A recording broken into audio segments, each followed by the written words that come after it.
what kind of person, I guess, would you say typically wants to do this kind of work? Who is this for somebody to be their own GC and to work with you guys are they saving a chunk of money, I'm assuming, doing it this way, right? Absolutely. Most of our clients save anywhere between 100,000 to 250,000. Wow. So yeah, it's quite substantial. And you figure, if a contractor is charging anywhere from 15 to 25% over the cost of build, that adds up pretty quick. A lot of times depending on the size of the house, obviously, and the amount of work, but you could be paying a general contractor $250,000 to build your house for you.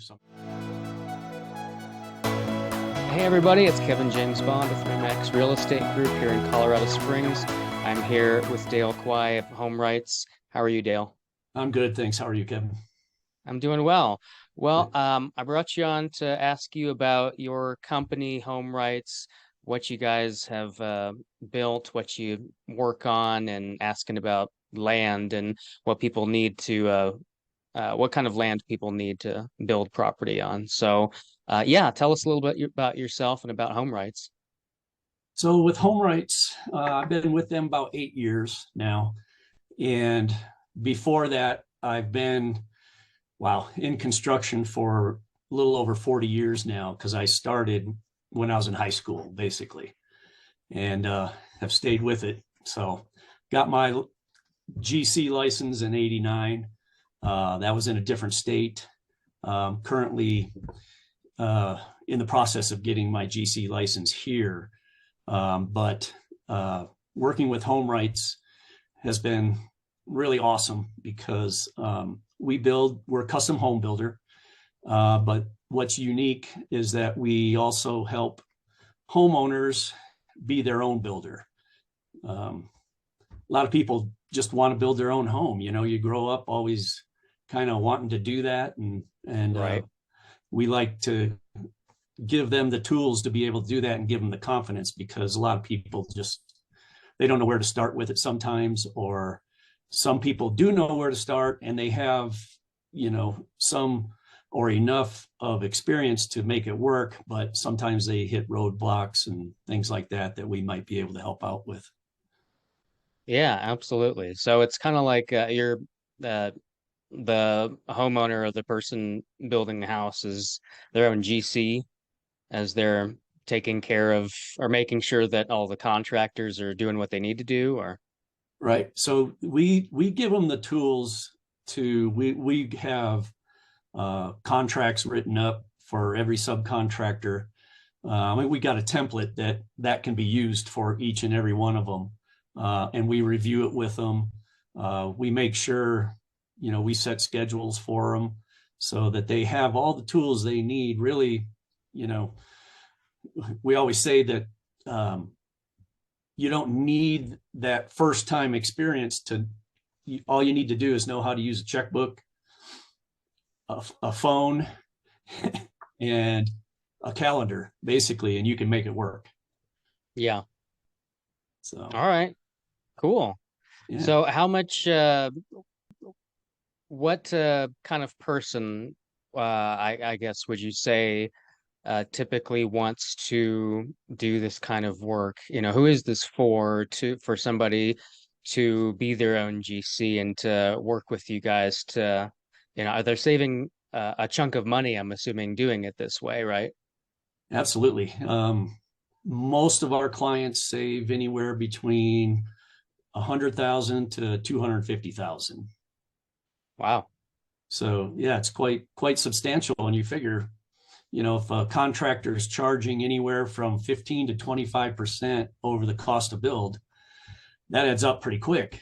A lot of times depending on the size of the house, obviously, and the amount of work, but you could be paying a general contractor $250,000 to build your house for you, sometimes more if the house is larger, sometimes less. So, you figure if you're taking on that responsibility, and our fees come in obviously way less because now I don't have that responsibility to GC the project. So that frees up time for me so I can handle more projects to allow them to do that work, where I'm just a consultant basically with them and meeting with them occasionally during the course of the project, and basically just communicating a lot through email, telephone, um, and at least once a week on the site. So, Hmm. All yeah. right. Yeah, that sounds fantastic. What is there a lot of time commitment, I'm assuming, that goes into being a GC for your own house? How much time commitment is that? Yeah, a lot of that kind of depends on the individual. So there's some that really like to have the control, which is good. And they tend to be out there more often. Um, so we typically tell people you need to spend about 15, maybe 20 hours a week on this. And that doesn't mean that that's all on site, but it may be, you know, doing office work and sending out requests for quotes and things like that. Hmm. So it's pretty much a part-time job. But we've got other clients that are retired and they can spend all the time out there, you know, just about every day. And, you know, they love doing that. So that's great. That would be the best circumstance that could happen, or the best case scenario. But we have, I'd say the majority of our clients are, they kind of view this as a part-time work. And Hmm. if you look at it, at what they're making on that part-time work, uh, if they're saving that $100,000 to $200,000, man, that's pretty good money for a part-time job, right? Yeah, I'd say so. So some people do it and they do it as a spec house and they sell it and they put that money in their pocket. Others, obviously, if they're building their dream home, then that's money that they can either put right back into their house or obviously, you know, enjoy the savings. Yeah, absolutely. Now, if somebody decides they don't, do you offer full build and GC services if somebody doesn't want to do the GC side of things? Yes, absolutely. Okay. Yeah, and if they, what if they, I guess, decide halfway through, like, I don't want to do this? Are you able to come in and kind of take over the rest of it if it just gets to be too much for them? Yeah, almost always we can do that. Obviously, a little bit depends on the workload, but you know, I've had as many as 12 projects going, and I had a client that had to move out of the country for his work. So we really didn't have any alternative. So we took that one over and we Mm, completed it for him. So certainly that's always an option if needed. Yeah. okay, great. What kind of stuff has your company built? Is it mostly traditional houses? Are there other unique things that you've built in the past? Yeah. So mostly the majority are traditional homes, and we've built anywhere from 9,000 square foot homes, beautiful custom luxury homes, all the way down to, you know, very basic, small 1,200 square foot ranch on a slab. So we've really done the full spectrum on the custom home side. And we've also built, you know, did a really beautiful barndominium. Hmm. Uh, I'll say style because it wasn't metal; it was all wood framed. But the design, it looks like a barn. It's got a beautiful, huge garage, uh, bunk room. It's got a dumbwaiter, your stairway, and mechanical room all on the ground floor, and Okay. then about 3,000 square foot of beautiful living space up above on the second floor. So Wow. Okay. yeah, That's pretty neat. that was awesome. And again, we had clients there that were retired, so they spent the whole time out there running the project. They made lunches for the guys out there. They stained all the exterior siding themselves before the guys put it up. So they were super involved. I mean, most of my subcontractors on that project didn't want it to end. So, Well, that's great. um, and then in addition to Where that, did that get built at? that was in the foothills there in Douglas County, right up Okay. along the mountains. So I All believe right, that was cool. Sedalia. All right, cool. Yeah. Yeah. So in addition to that, we've done a big metal airplane hangar over in Elbert, in Kelly Air Park, um, Okay. and up in Divide, along with the ICF house. They built another large garage slash barn metal building on their property as well. So What's ICF stand for?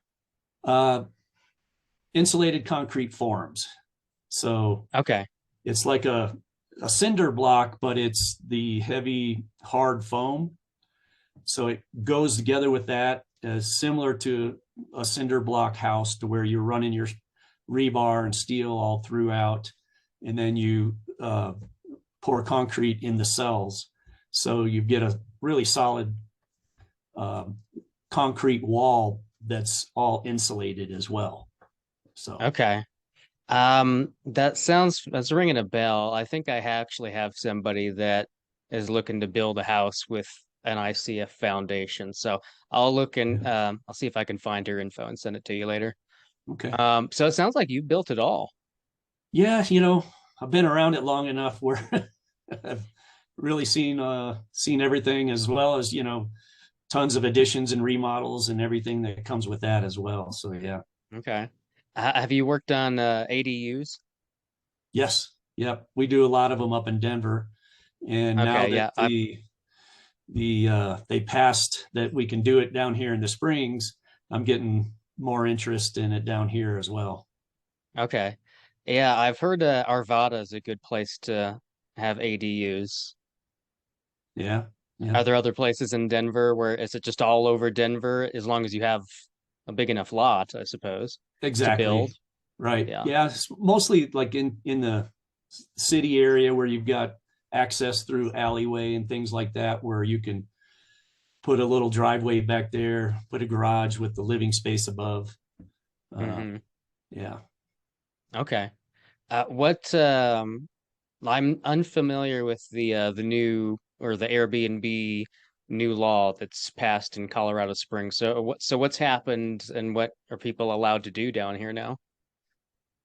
Well, that's kind of goes with the ADUs. A lot of people are looking into putting one on the back of their property and renting it out for people that come in town. So, I mean, it's a great place to, you're close in town, you can hit all the restaurants and things like that, and then use that kind of for your base to do excursions up in the mountains and such. Hmm. Okay. How much does it cost to build a traditional house? I guess that depends on, like you were saying earlier, if it's a simple house or if it's kind of a luxury home. But let's say I found an 8,000 square foot lot that's in city and yeah, I wanted to build a house on it. Let's just take that as a specific example. Like, what would I need to do, in that situation? What would I need to look out for, if I'm trying to build something like that? Do I have to worry about, zoning laws or, what things should I be aware of? Yeah, zoning's always important. You got to know if it's an empty lot, you got to know uh, what the zoning expects for access, um, and then know where your electricity is, where it comes into the lot. If there's nothing there, then um, it's usually not too bad in a city lot. The electricity is usually somewhere close, as opposed to a rural lot where it Hmm. might be, a quarter mile away, or even, you know, a block away. Um, but Right. it's always good to know where your electricity is coming from, where your power is, um, your costs for sewer hookup and water tap fees, things like that. Because some cities, it's not bad. You might pay 8 to 10,000 for a tap fee, but there's other cities that it could be a $35,000 tap fee. Woohoo! It's a Yeah, lot. yeah, they're out there. What do you typically see in city for Colorado Springs? Have you ever had to connect a tap? So far, they're very reasonable compared to, say, Aurora or uh, Castle Rock, the city limits of Castle Rock. Those are two of the more expensive ones. Mm, So right now, the city of Colorado Springs is still pretty reasonable around that 12 to $15,000 tap fee. okay. And then the sewer hookup is usually anywhere, I don't know, 8,000 approximately. So still much better down here. Oh yeah, I suppose so. Well, too, I mean, just it's rare to find a lot for sale that's in city, but Yeah, the expense I've seen anywhere from, maybe 50 grand for a piece of land up to, three or 400. It just depends on where it is. right, right. You know. Um, so are there any specific zoning requirements that people need to be aware of if they're going to build something in Colorado Springs? Other zoning codes that just don't work for building a new house? Uh, Not typically. I mean, it's mostly your setbacks, and that's usually pretty general in anywhere you're going to build in the city limit. So you just got to know what those setbacks are before you do any kind of design work and things like that. And then you just got to build within those setbacks. And when we get into the city limits, of course, we got to be concerned about the height limit too for your roof. So Mm, a lot of times, like off the front sidewalk where the property is, that you got to go up a certain distance, and then a plane that goes across that the front of the house, the roof can't infringe on that plane. So it's little things okay. like that. But most architects, design draftsmen, they're aware of the city's requirements and things like that Hmm. when they draw those up. So How do you determine what the roof line is, the max height for the house? it would be, the city would let us know that information. So Okay. I mean, yeah, is that maybe just dependent on the neighborhood? Like if the neighborhood's all ranches, you can't build a two-story sort of there a may be deal? limits like that, correct? But we don't see that typically. But you can usually Okay. build a second story. But those, yeah, those are the, definitely have to seek out the information and know for sure. Okay, got it.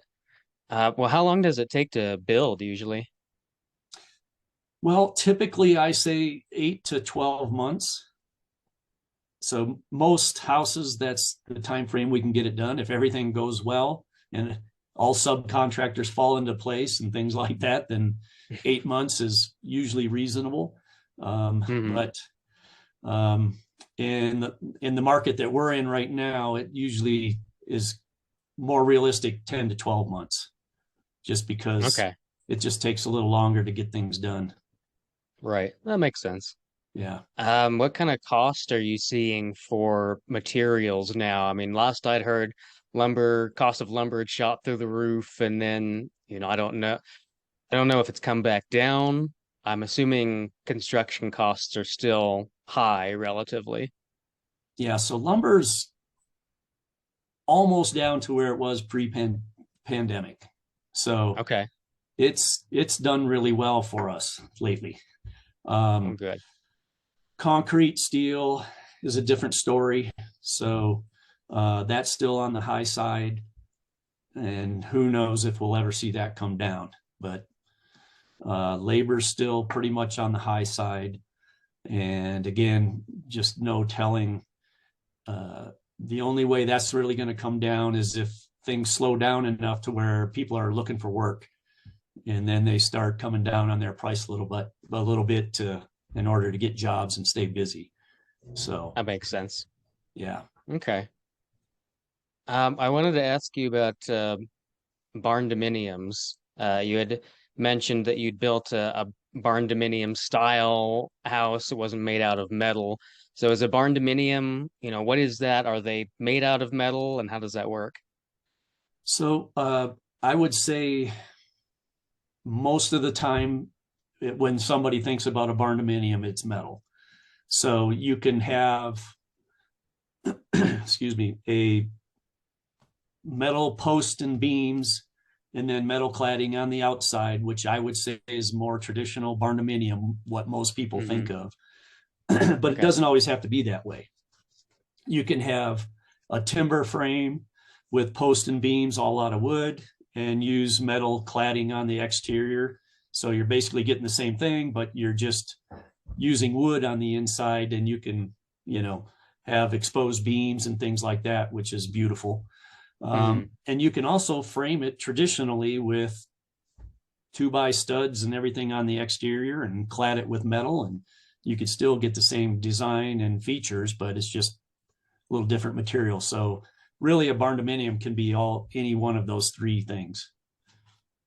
Okay. I So mean, but otherwise, it's pretty much just a big barn structure, but then the interior is where you build the rooms. You kind of have the second story that can go, around the perimeter of the barn, because I don't imagine you fill out the whole second story. That'd be quite a second story to fill out. yeah, right. So a lot of times you see, so originally it started out as a barn house way back in Europe, years, 100 years ago Yeah. or more. So it seems kind of new, although it's been around here for quite a while, but it's just getting more and more popular. So, and it's gone from a barn house combo to more of um, a utility barn and a house combo. You know what I mean? So it's usually a large garage now that's attached to the house. Hmm. So, and the house is typically a pretty open concept in the main room, kitchen, or yeah, the kitchen and dining and all that stuff, with some living space on the ground floor, and then a second floor over that just additional, maybe a loft and a couple more bedrooms. And then you can see a lot of them too. They put a loft or a second floor up in the garage as well, because it's usually quite large. Okay. Is it a lot cheaper to build a barn dominium versus a traditional home? Um, you can save some money if you're doing the post beam and things like that. Um, I, Is I this more I maybe don't just know an aesthetic? exactly how mo- much. What's Is it that? more of a style choice, than necessarily a cost savings? Yeah, I mean, so early on they were a cost savings because most of them were pretty simple. It was pretty basic and simple. Well, they've Mm, gotten much nicer nowadays, you know. So um, I would say, the more basic they are, certainly you can save some money on it. But obviously, the larger you go and the more customized you make the interior, then obviously the price starts running up a bit. So right. Okay. What kind of land requirements do you need for a barn dominium? Because it seems like it can be more restrictive if there's an HOA or architectural controls that are limiting what you can build. that's correct. So, and that's really, you're not going to see barndominiums typically in a subdivision. Mm, Um, excuse me. They usually, yeah, most of them have an architectural committee that they approve uh, the architectural style of the home, and they kind of want it to blend, obviously. Um, but as you get on the outskirts of town a little bit, then it starts to loosen typically. If you're able to build on an acre or two. Um, but at the same time, more and more we see subdivisions going up like that, where you're still on a couple acres, but they still keep a pretty tight rein on what they allow. hmm. So that's just something you got to be aware of. And before you buy any land, you make sure that if a barn dominium is what you want, then you just make sure that's acceptable to Okay. there. So I All actually right. had a potential client that was going to build one right in downtown Springs. Uh, and I don't think there were any major requirements that did not allow that to happen. So Okay. Were they like in downtown, like on Tejon, or were they like Nob Hill area or? No, I think it was just a little outside of the downtown area. So it was, gosh, it might have been, on the east-west running streets. So just a little east Mm, of downtown area. okay. So Yeah, maybe like was it zoned like for commercial residential usage, or I was I just don't imagining it next to some, restaurants or shops or something. know. It was right in it's got some of the older homes around it. And I think there was an older home still on the property. So that would have had to been scraped. And Wow. yeah, Wow, so I'd I know like to they know had what it that all was. drawn up and he was o- working with the city. And so they were going to allow it. So Okay. Yeah, I'd like to know what that was zoned, just so I can use that as a reference. Because yeah, if it's hard to build in city, but yet somebody did it, I want to know how they did it. sure. Yeah. Well, they put Is it on the there back burner for now, but if it ever comes back up, I'll find out that information out for you. okay, thank you. Is there a question that you get a lot from people that you want to address? Well, so with HomeWrights, it's more of people that just feel like they can't handle building a home on their own. And, we kind of already touched on that, with everything that we provide, outside of the checkbook, calendar, and the telephone, then most contractors, they've got a system, they've got a good subcontractors, and they've got all those things in place.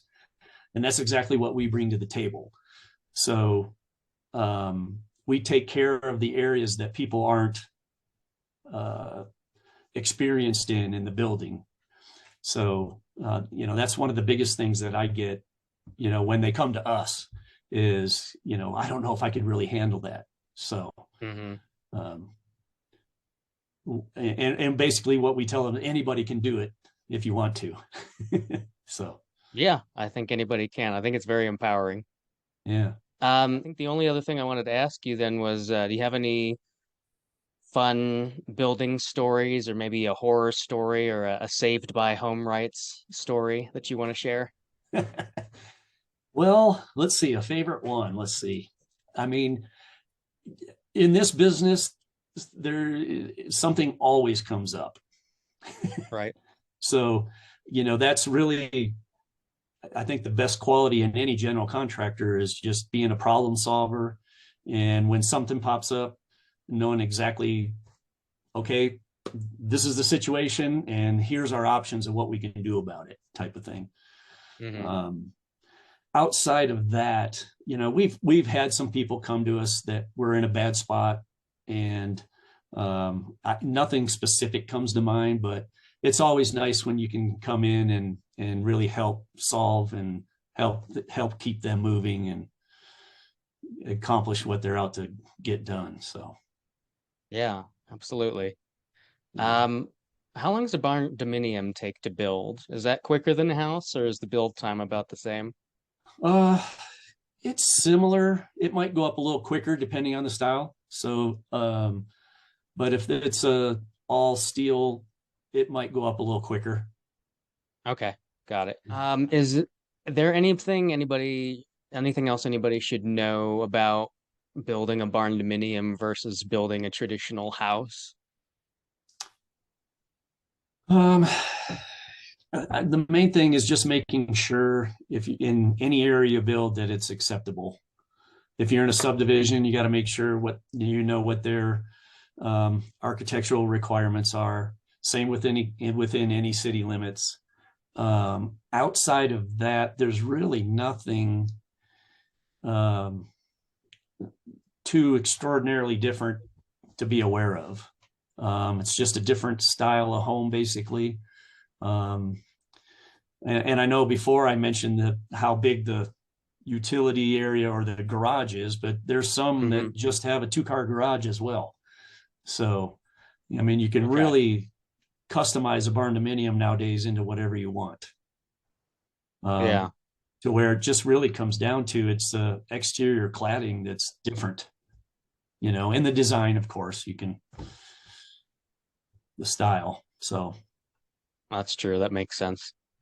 Well, I didn't have any other questions for you, Dale. Is there anything that you wanted to, well, I think I already asked you that too, but that anybody typically asks you? um, yeah, I mean, the biggest thing obviously is how much does it cost? Can I build that on this lot? I mean, when people are looking for property, really the best thing they can do is get a hold of, whether it's us or another general contractor or somebody that could give them some guidance on the land to make Hmm. sure that, if they want to build a walkout ranch, that the lot suits that. Or if they're in the inner city, we just got to make sure we know what the setbacks are. If they're 10 feet, then you can build the house that you want to build within that building envelope. Um, and of course, when people are out looking for other lots out in rural areas and rural subdivisions, keep an eye out for low-lying areas where water might settle, because those could be problem areas. They're not always, but they could be. So, Okay. All right. Well, great. I appreciate the conversation, Dale, and I appreciate your info on how this works and how people can get started if they want to build their own house and get a bit more involved and save some money. And if they're yeah, interested in building a barndominium, kind of how that process works too. So, yeah, Dale, how can people reach you if they want to get a hold of you for their building a property? yeah. Let me, my office number is area code 719-344-8125. They call directly here. Email address is dquye, Quye, at homewrights.com. And that's the best way to reach me. All right, sounds So, good. Well, thanks so much for coming on, Dale. I love chatting with all you. right, sounds good, Kevin. Thank you very much. I appreciate it.